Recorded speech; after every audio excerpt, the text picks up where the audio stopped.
Thank you. I'm Melissa Ceria, and I'm delighted to be joined today by our panelists on a conversation about creative courage.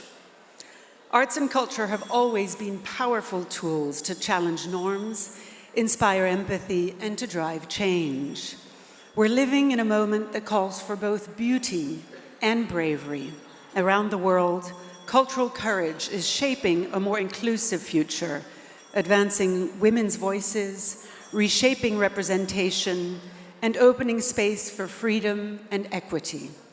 Today, we're joined by 4 remarkable voices. I may just ask you to bring down your voices just a little bit as I introduce our panelists to you today. Born in Afghanistan, Sonita Alizadeh is a rapper and activist who uses her voice to fight forced marriage and champion girls' education. Her song, Brides for Sale, sparked a global movement, and her story, captured in the award-winning documentary Sonita, continues to inspire courage through art. Julia Lagahuzère leads Opera for Peace, a global initiative nurturing emerging artists from 6 continents.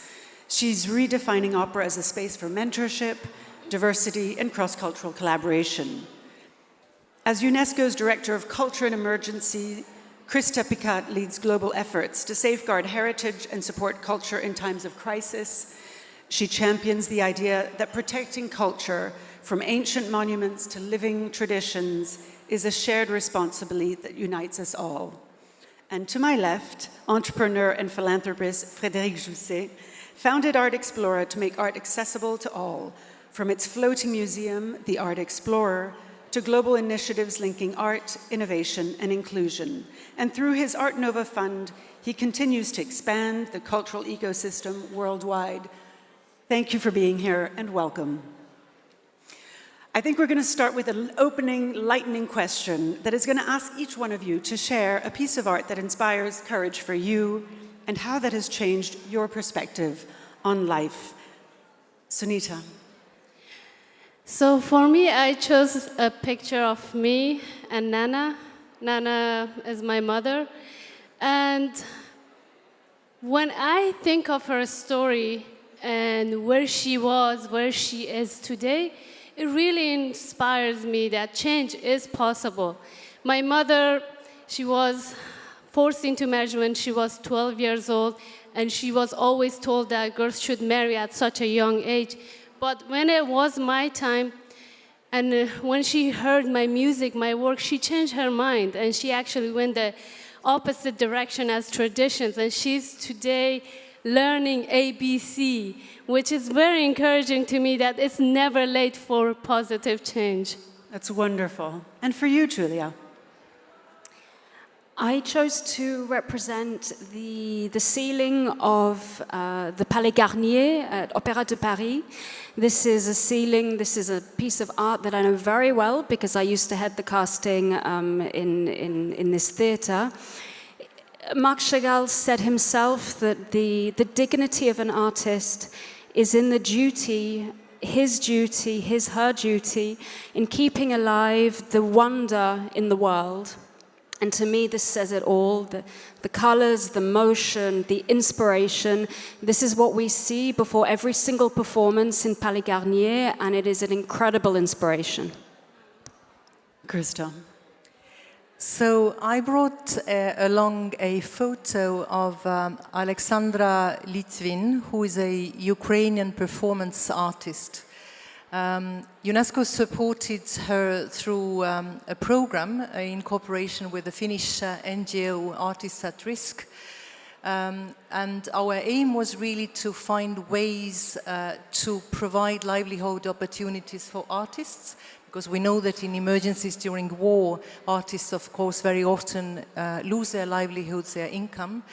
And they also go through stress, yet their role, the role of culture and arts, is very important during the crisis. So it's important that we support artists in emergencies. Absolutely. For you, Frédéric? It's a painting that is not up there because everyone knows it.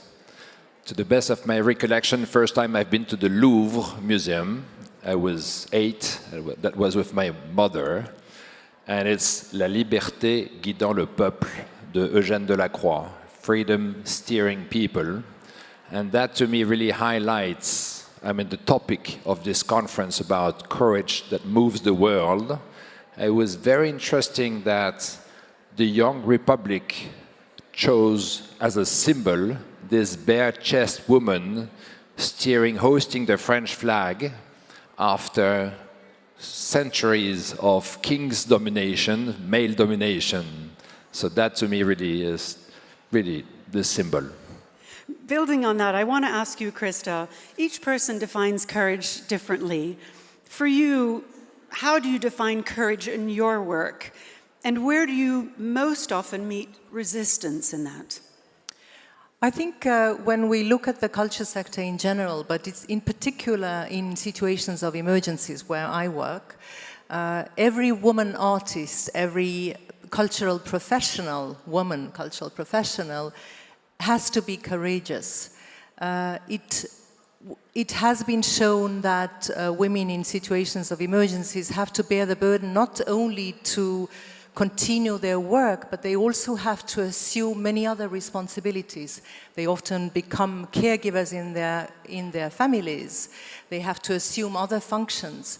So the mere fact of dedicating their lives and giving their time and energy to preserve culture, which actually represents who we are, is an act of courage. And for you, Julia?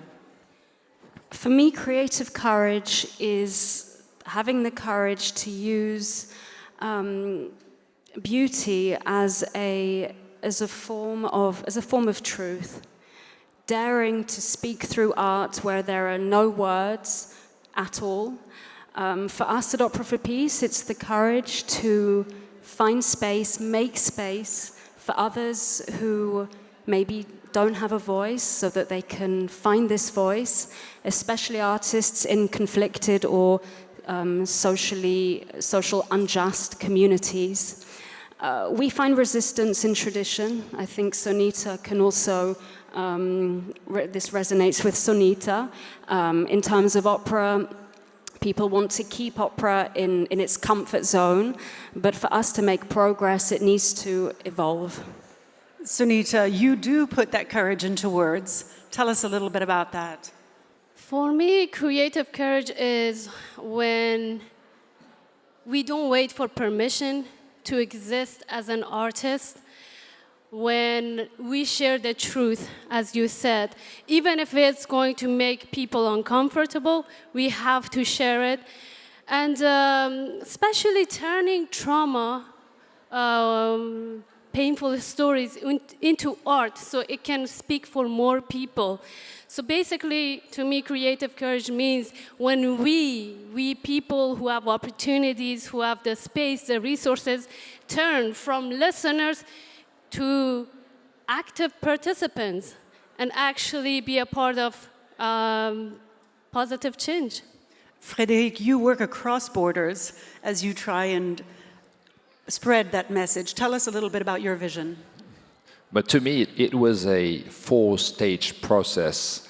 On May 23rd, 2019, I submitted Mount Everest, which I guess takes some courage.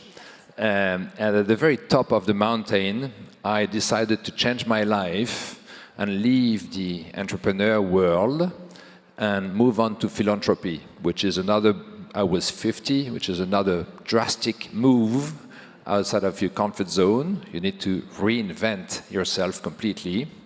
And then I went out to set up Art Explora with a completely different vision and approach to philanthropy in the art world, because most of the wealthy people, either they're patrons of Le Louvre, Versailles, the Met, etc., or they set up a museum that bears their name.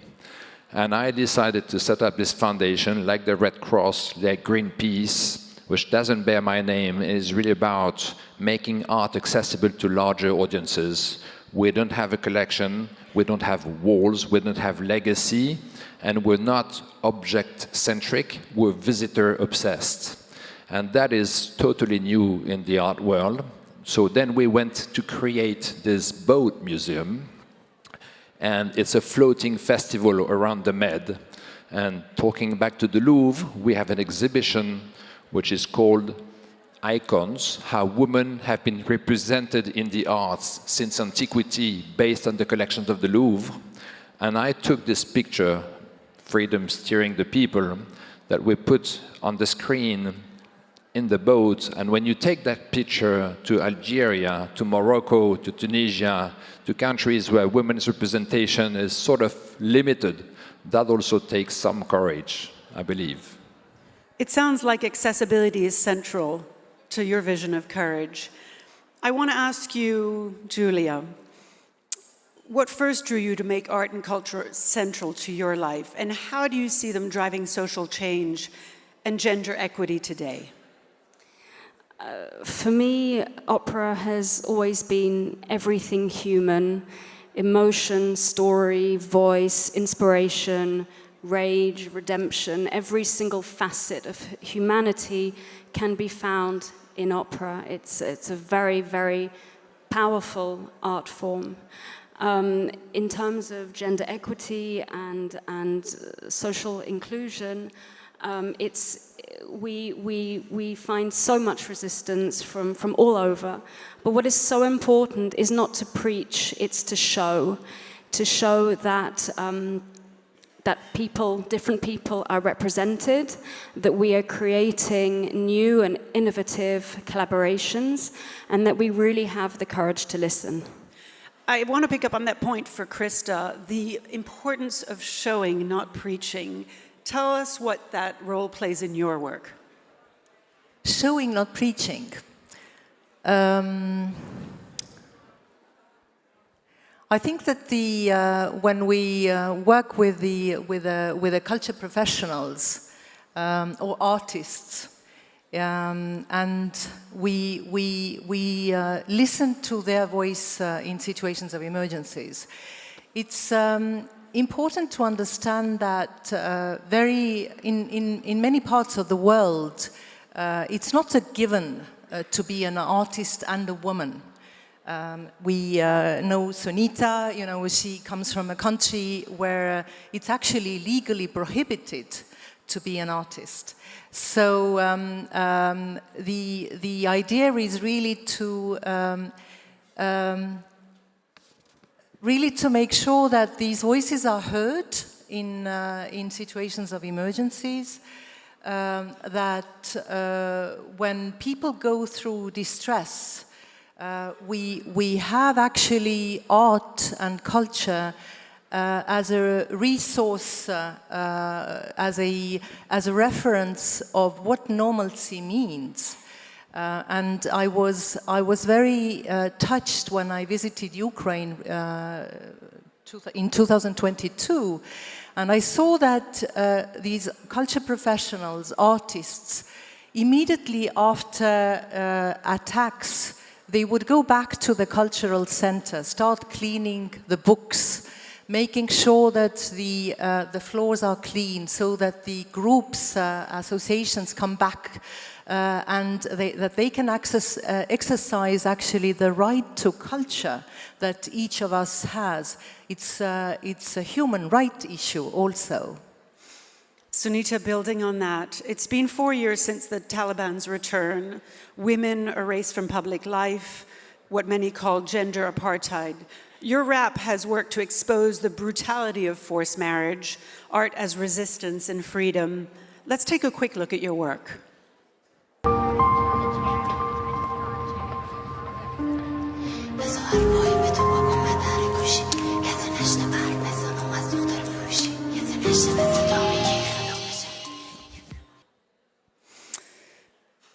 How, Sonita, what first led you to turn to art, and how does it drive your activism today?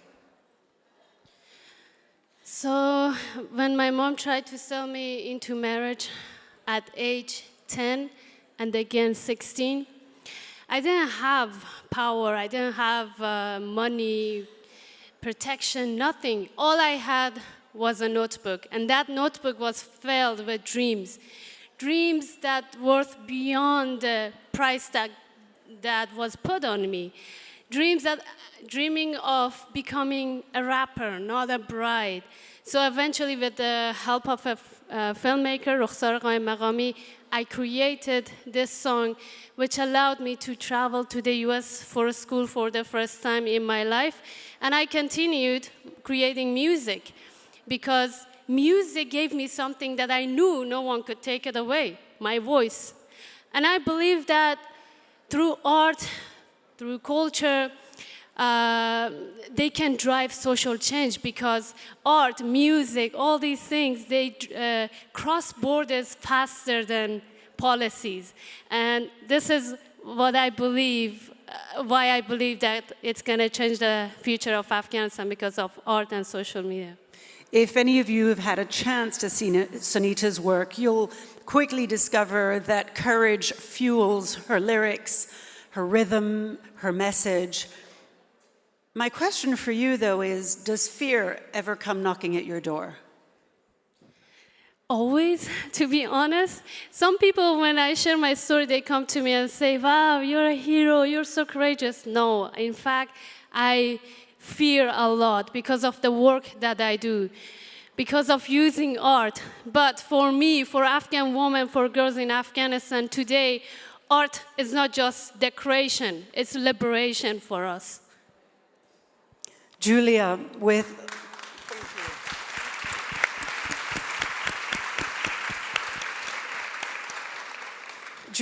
Opera for Peace, you are bringing forward global talent, helping artists grow into leaders.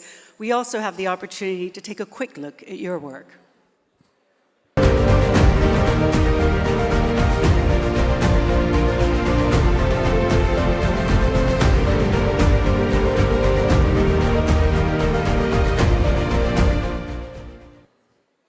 You've said that peace, like courage, is not passive, that it is in fact a strategic asset. For emerging artists, female artists today, what is the biggest obstacle that you've observed, and how do we help them overcome that? I think the biggest challenge for all performers, men and women, if I may start with that, is access. Access to training, access to technique, access to a network, access to opportunities to perform on stage. Everything you can, mobility challenges, visas, all this kind of thing is the same for both sexes. The extra challenge for women is something that Sonita mentioned, which is permission. Permission to take up space, permission to provoke, permission to lead, permission to disrupt. Everything we need as entrepreneurs to get something moving. This is the biggest challenge that I've seen with the artists, is permission. I would therefore like to honor 4 women, 4 Opera for Peace artists who have broken through, who don't ask permission anymore. Yoliza comes from Kailicha in South Africa, in Cape Town, one of the most difficult townships in Cape Town. She is an absolute inspiration. She chose the path of light instead of darkness. Opera for Peace has helped her to educate herself, to also become a role model for young people in her township. I witnessed it. I was in South Africa this year, and I'm going back in January. She is an absolute inspiration. Farouz is an Iranian. As Sonita said, there are some women who are not allowed to sing in their country. Farouz has become a symbol of liberty, of women's freedom. She is supported by our partner, the Fondation BNP Paribas. We have done 8 incredible events just in 2025. She is also a role model. I would then like to speak about Axel Saint-Cyril, the incredible performer you saw this morning. Axel overnight became a sensation when she sung in front of 2 billion people worldwide. She is really a symbol of a diverse and a unique and an open France, and a symbol for the world. And we continue to work with Axel. And finally, I want to talk about Betty Garcés. She's the first Afro-Colombian soprano to make it, to be performing and to be traveling all over the world. She came from a very difficult background, surrounded by drug dealers. She came to Germany all by herself. She was homeless for many months. We happened to be put in touch with Betty, and we have helped her along her journey. So I honor these women who are making a real impact today. Thank you. Frédéric, at Art Explora, you are expanding access to art and breaking down barriers. How do you see this openness and accessibility to art as enabling equity and expression across cultures? Well, I guess, I mean, the power of art is such, it starts from a very early age. I mean, all the studies show that the higher your exposure to arts and culture, whatever the form of that, it be reading, theater, opera, playing music, is highly correlated to your chances of a good academic background. And further down the road, when you start your career, being an entrepreneur, I mean, for 20 years, we all know that at a certain point in your career, the soft skills matter as most as the hard skills. And, you know, the gap between you and the top most often is your proficiency in languages, your cultural background, your ability to be extrovert, etc. And that all comes with consuming art, being moved by art. And that's why I do believe that art is like André Malraux said, art is the shortest way to from one man to another, and it's like speaking another language. It just opens up new opportunities. I imagine, Krista, that you share some of this vision. At UNESCO, you've been very active in protecting heritage and supporting artists in time of crisis. How can preserving culture help foster peace and rebuild trust, especially in these times where trust feels like it is being eroded every day? Indeed. UNESCO is a UN agency for culture, so our very mandate, our essence is actually to build peace in the minds of men and women, as our constitution says. So this is our vocation, to ensure that also at the policy level, the measures and the legislation is there. We monitor the situation in all our member states. We have 194 member states, and we issue reports to see whether there are policies in place. We actually have a monitoring platform that you can consult and see 450 different policies of measures that exist worldwide that actually promote gender equality, facilitate the participation of women, provide access to cultural professionals. But we also have funds. Small funding sometimes actually makes a big difference. I understand that funding is a concern to everybody, but it's also about partnerships. Sometimes it's not only financial means, but also the willingness, the readiness to help find opportunities, make sure that when situations are harsh, that we actually offer opportunities for artists to find residencies elsewhere, outside of the country. It sounds like your work, Krista and Frédéric and also Julia, you're able to measure your impact quite concretely. Sonita, as a rapper, how do you measure your impact? I look at the people that I work with, especially students back in Afghanistan.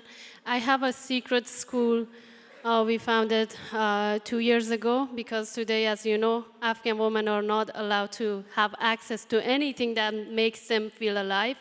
So we provide them with basic education. And whenever we see them coming back, and even more people coming back and asking for this space to be used, I know that the work is having a positive impact on their lives. I have a closing question for you. Let me start with Frédéric. How important is innovation, not just in the work itself, but in how you choose to communicate and connect with the world? Well, I guess we're talking to the people, obviously not in this room, we're talking to the people that believe that art is boring. That, you know, if you look at the statistics, it's dramatic. Talking about the French population, 1/3 of the French population never goes to an art museum. 1/3 sporadically every year and 1/3 frequently. So it's 1/3. Half of the French population last year has not bought a book. You know, we're talking about buying a book. 70% of the French population will not attend a concert of classical music in their entire life. 85% for the opera. So the reality of the art world is highly concentrated in big cities and upper social layers. And France is sort of having a very generous cultural policy. So that applies for everywhere in Europe, and not talking about the rest of the world. So it's really, we've analyzed why people do not seize the opportunity that is sometimes around the corner. For most of them, it's not because it's far away, because there are cultural sites, heritage, operas, cinemas everywhere. It's not the money, because the same people who find it could be expensive can spend hundreds of euros to see a football match. It's really because they find it's boring. It's not for them. No, really. I mean, it's not pleasant to hear when you're in the art world, but they find it's, you know, there's sort of psychological barrier, and they think watching a football game is more fun than going to the Louvre. And so innovation helps us to overcome that feeling. So you're constantly thinking of new ideas to engage your audiences with. That's why the Boat Museum has such a big success. Over 400,000 people came on board last year, because, you know, if I say, come to see this virtual exhibition about the Louvre in this town in Athens, you know, I'll have the same people coming. If I say, come and visit the biggest and most beautiful sailing catamaran in the world, and on board you'll have the exhibition, then the boat becomes the magnet. And I know that, but that's the honey for the bee. And then they have the exposure. You're creating honeypots that draw people in. And in closing for you, Julia, the innovation and the role that it plays in your work. Innovation is, of course, very important, especially for an art form which is often seen as elitist and, as Frédéric said, as something boring and traditional. We are constantly trying to innovate. First of all, we do this by including artists from all over the world who do not have access to this art form but have a great talent and a great passion for it. So representation is number one. Number two is trying to grapple with this idea of AI and the way the world is moving is such a lightning speed. So how to use new technology, new innovation to enhance artistic experiences, not to overpower, but to enhance. I think for us in our field, this is going to be the biggest challenge for tomorrow. I have a closing question for all of you. What is the word that you would associate as your North Star, the word that guides you in your moments of doubt? I'm going to start with you, Sonita. I don't know, sometimes the word, it's just something that I always used it, O Khoda, in Farsi, that I use it when I'm facing challenges, I use it when I'm, confronting something beautiful or exciting. So, yeah. And its meaning? It means, oh my God. In simple words, oh my God. For you, Julia? As a complete coincidence, my word is courage, and I know that this is the theme of this year's forum for the 20th anniversary.